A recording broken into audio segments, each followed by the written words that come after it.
mort du fermier.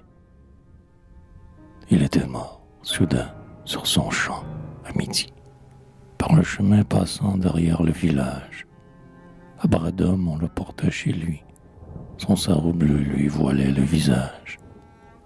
Le chien, à coups d'abois, l'accueillit dans la cour, et sa fille, poussant un grand cri sourd, laissa tomber par terre, d'entre ses mains, le pain. La nouvelle courut des clos jusqu'aux chaumières. Des gens passaient, hâtant le pas, d'autres, au seuil des portes, se rassemblaient et parlaient bas. D'autres faisaient escorte au fils du mort qui se hâtait là-bas.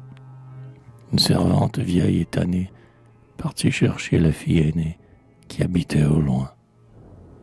Sur son vieux lit refait avec grand soin, on étendit le corps, les mains en pointe, 2 chandelles brûlaient. Un peu de sang perlait aux lèvres jointes.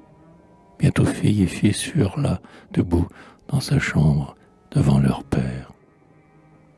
Le silence s'y installa, autoritaire, mais les mouches volaient de ci de là, en longs remous, et le branlant volet laissait filtrer une longue lumière par un long trou.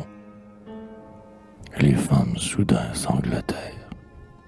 La terre, large et belle, la terre, qui leur était le bien commun depuis toujours sous les parents défunts, qui donc les mit à trait comme un épi d'avoine. Il faut soigner et conserver le patrimoine, selon la volonté du mort qui gisait là. L'aîné des fils, tout à coup, s'en alla. On l'entendit, dans la cuisine, ouvrir l'armoire, saisir un broc et se verser 3 fois à boire. Et quand on l'eut rejoint, brusquement il parla. La terre, il faut la vendre.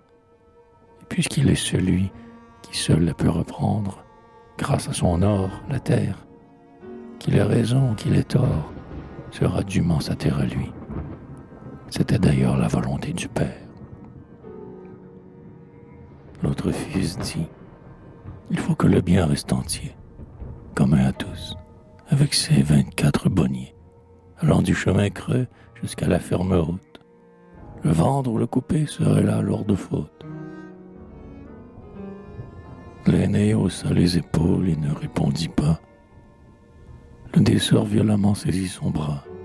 Il lui tendant le poing, comme un morceau de haine, et jura, si notre terre était vendue un jour, il ne s'y ferait plus ni moisson ni labour, et la mort seule aurait pour soi tout le domaine.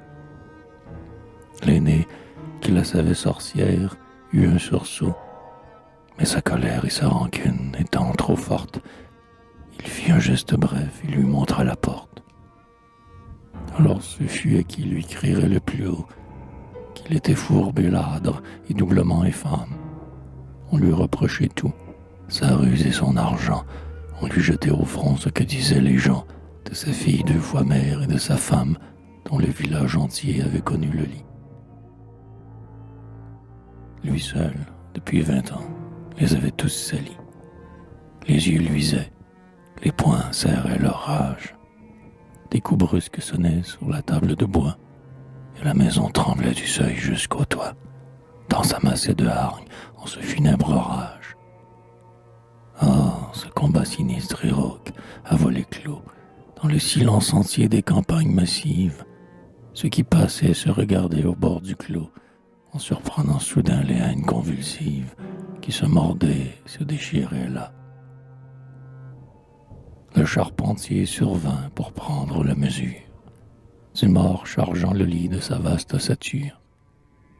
Au coup de son talon, la porte s'ébranla.